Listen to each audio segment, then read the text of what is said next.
Hello good morning, welcome back to our channel नन भाभी study blog. आशा करती हूँ कि आप सभी अच्छे होंगे और आपका जीवन सुख में चल रहा होगा। आज ये वीडियो बहुत ही ज़्यादा रिक्वेस्टेड वीडियो है क्योंकि हमारे एक सब्सक्राइबर हैं, उनकी रिक्वेस्ट है, उनका कमेंट अक्सर हर वीडियो में रहता है कि उन्हें बर्नआउट से प्रॉब्लम हो रही है। उन्होंने तो अपनी प्रॉब्लम हमसे शेयर कर दी और काफ़ी टाइम लग गया, सॉरी फॉर दैट कि हम वीडियो नहीं बना पाए इस टॉपिक पे। लेकिन आज मुझे थोड़ा टाइम मिला तो मैंने सोचा कि इस टॉपिक पे मैं जितनी मेरे पास नॉलेज है इस प्रॉब्लम से उभरने की, वो मैं आपके साथ शेयर करूं। तो बर्नआउट जनरली सबके साथ होता है, बट हम उसको रिकॉग्नाइज नहीं कर पाते, टालते जाते हैं। कभी कभी ऐसा लगता है कि हो सकता है कि हमें तैयारी करने का ढंग नहीं पता हो। बहुत सारे लोग के पास मेंटर नहीं है, उन्हें प्रॉपर गाइडेंस नहीं मिल रही है तैयारी करने की, बस करे जा रहे हैं। हाँ, पता है हिस्ट्री इनसे पढ़ना है, हिस्ट्री के फेमस टीचर ये है, पॉलिटी के ये है, हमें इनसे वीडियो देख लेना है, प्रॉपर नोट्स बना लेनी है। कुछ भी गाइडेंस करने वाला ना घर में कोई है, ना कोई टीचर है हमारी लाइफ में। तो सबसे पहले बात मैं ये कहना चाहूँगी कि अगर आप बिना गाइडेंस के प्रिपरेशन कर रहे हैं तो प्लीज़ रुक जाइए, अपने आप को वहीं पे रोकिए और एक मेंटर बनाइए जो आपको सही गाइड करे। हो सकता है आपकी फैमिली में भी कोई हो सकता है, आपका ब्रदर हो सकता है, आपकी सिस्टर हो सकती है, आपकी मदर हो सकती है, आपके फादर हो सकते हैं। अगर आपके घर में कोई नहीं हिलता तो आप बाहर कोचिंग इंस्टीट्यूट में एक टीचर्स ढूंढिए, खोजिए। ये काम ना आपको करना पड़ेगा। ऐसा नहीं है कि कोई आपके सामने ले आके परोस देगा, हाँ लो बेटा खाना खा लो, खाने की तरह नहीं है। इसकी खोज जो है ना आपको खुद ही करनी पड़ेगी। तो सबसे पहली बात तो अपने लाइफ में एक मेंटर रखिए जो आपको सही गाइडलाइन देता हो। अब मैं बात करती हूँ कि तैयारी हम सब करते रहते हैं। कोई 10 घंटे पढ़ता है दिन में, तो कोई 12 घंटे, तो किसी के 4 घंटे ही हो पाते हैं। सब पढ़ रहे हैं, सब एग्जाम भी दे रहे हैं, पर कोई एनर्जी के साथ पढ़ता है। कोई 10 घंटे में 24 घंटे जितना पढ़ लेता है और कोई वही 24 घंटे पढ़ के भी कुछ नहीं निकाल पा रहा है। प्रॉब्लम कहाँ है? अक्सर क्या होता है, हमारी कंसंट्रेशन लैक हो जाती है, फोकस नहीं कर पाते। हम पढ़ रहे हैं, हमारा दिमाग कहीं और घूमता रहता है। अच्छा, वहाँ फंक्शन हो रहा है, ओ हो, हमारी नानी के घर शादी चल रही है, दिमाग में वहाँ सब घुसता रहता है। पढ़ाई कर रहे हैं, बुक खुली है, हिस्ट्री के क्वेश्चंस चल रहे हैं आपके आगे सामने आके, लेकिन दिमाग तो आपका कहीं और है। तो इस एक चीज को आपको सबसे पहले अवॉइड करनी चाहिए। अभी आती हूँ मैं बर्नआउट के टॉपिक पे कि आप बर्नआउट होने से कैसे बचें। आपका सब कुछ, ये सब, अगर ये आगे पॉइंट जो मैं आपको बता रही हूँ, ये सब ठीक होने के बाद भी आप बर्नआउट से कैसे बचें। तो ये सब ठीक है अगर आप फुल फोकस के साथ स्टडी करने बैठ रहे हैं और आप 2 घंटे या 1 घंटे जितनी देर में पढ़ रहे हैं, पूरा फोकस आपका बुक की तरफ है। आपके घर में क्या चल रहा है, आपकी लाइफ में क्या चल रहा है, आपको कुछ भी दिमाग में उस टाइम नहीं आता है, तो ये तो बहुत अच्छी बात है, क्योंकि जनरली ऐसा बहुत कम लोगों के साथ होता है। तो इसके लिए बहुत अच्छी बात है। ऑल द बेस्ट जो लोग इस प्रॉब्लम से उभर चुके हैं कि उनका दिमाग कहीं और, मन कहीं और। अब आते हैं सेकंड थिंग पे। आप ना लॉन्ग स्टडी आवर के लिए ना बैठिए, क्योंकि जब हम अपना स्लॉट डिवाइड करिए, जब हम 2 या 3 घंटे के लिए बैठते हैं, सपोज आप 3 घंटे की स्टडी के स्लॉट के लिए बैठे हैं, 3 घंटे का स्लॉट है वो आपका, तो फिर आप उसमें क्या करिए, बीच में आप गैप लीजिए।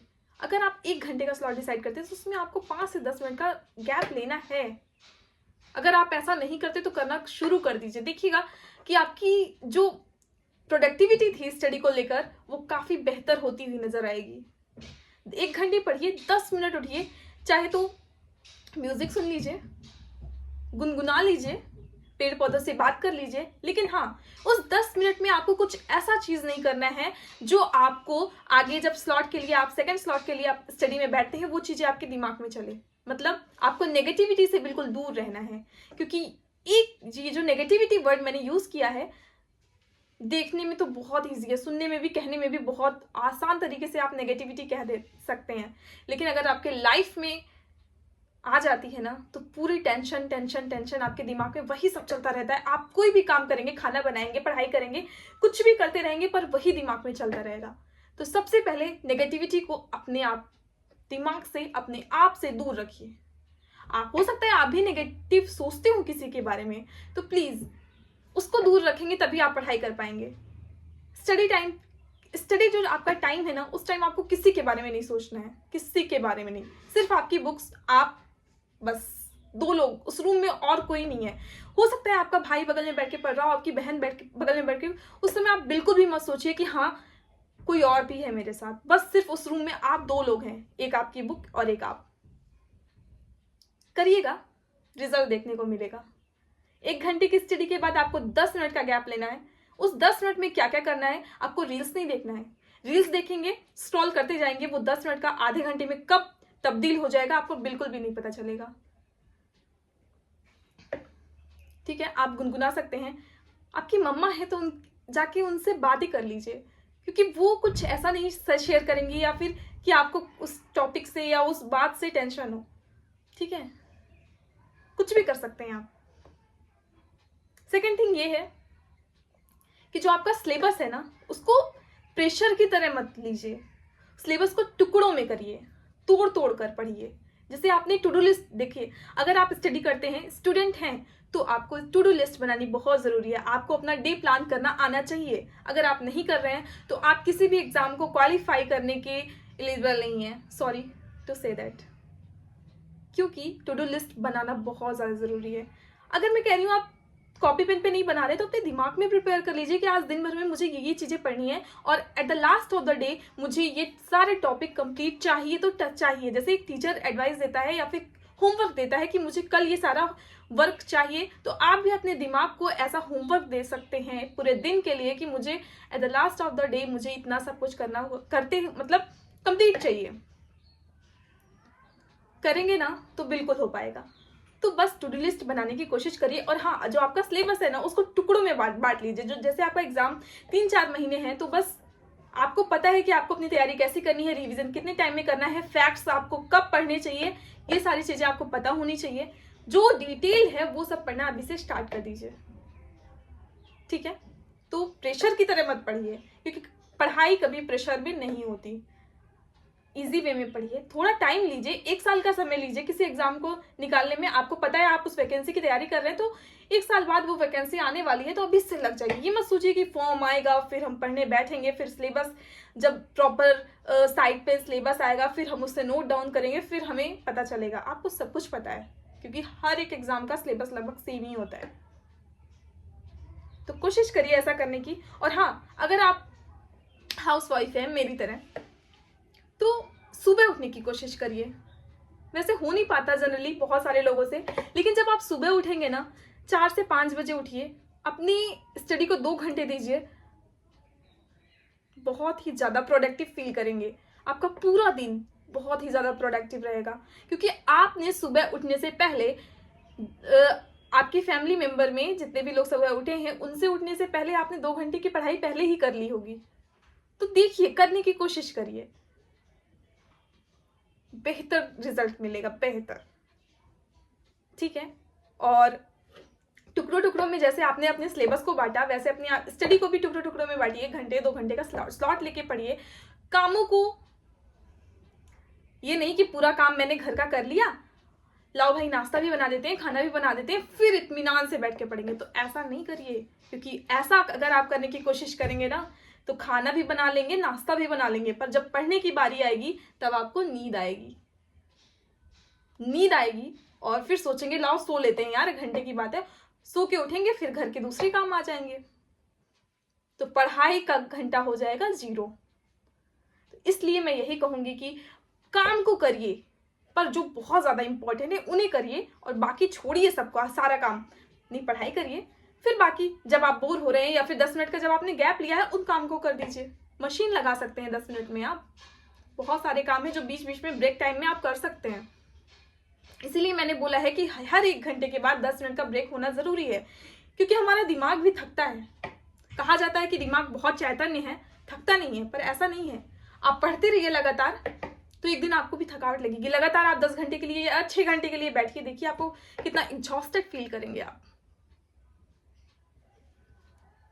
और हाँ, आप अपनी स्टडी लाइफ में जो आप सोचते हैं कि मेडिटेशन योगा क्या किया जाए, बट मेडिटेशन बहुत ही ज़्यादा ज़रूरी है।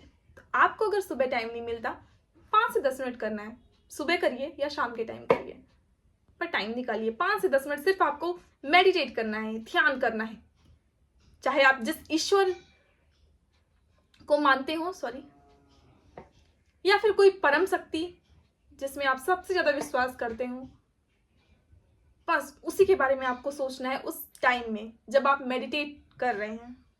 तो ये बहुत ही ज़्यादा ज़रूरी है। ये आपकी पूरी रिकवरी, जो होल डे की स्टडी का किया है आपने ना, उसको पूरा रिकवर कर देता है। क्योंकि जब हम रिवीजन करते हैं ना, तो जैसे रिवीजन होता है उसी तरह से मेडिटेशन भी होता है। आप शाम के टाइम भी कर सकते हैं, जिस टाइम आप फ्री हैं उस टाइम कर सकते हैं।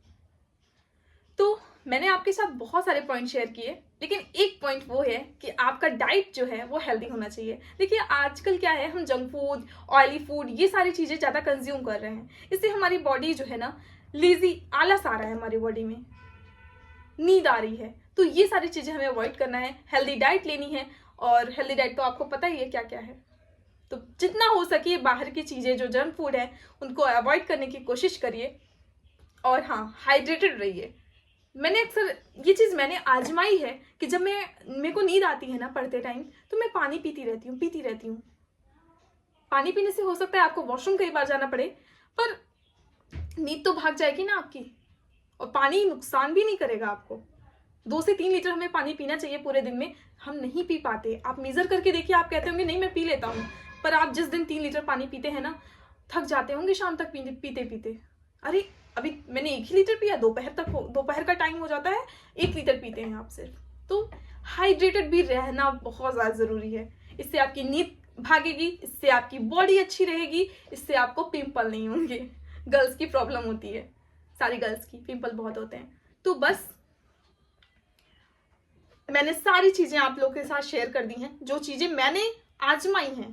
पढ़ते टाइम थकावट ना हो, ये सारी चीज़ें करिए। और अगर रिजल्ट कुछ मिलता है तो प्लीज़ शेयर ज़रूर करिएगा। आप लोग के फीडबैक का हम इंतज़ार करते हैं। जो था सौम्या श्रीवास्तव जी का, जो उन्होंने रिकमेंड किया था कि इस टॉपिक पे वीडियो बनाया जाए। बहुत ज़्यादा डिमांड थी उनकी, और इस वीडियो से ऐसा नहीं है सिर्फ उनके लिए हेल्पफुल होगा, बहुत सारे लोगों के लिए हेल्पफुल होगा, मैं यही आशा करती हूँ। तो वीडियो अच्छा लगा हो तो प्लीज़ लाइक करिएगा, नए हैं तो चैनल को सब्सक्राइब कर दीजिएगा। और बहुत बहुत धन्यवाद अपना कीमती समय देने के लिए। Thank you, bye bye, take care.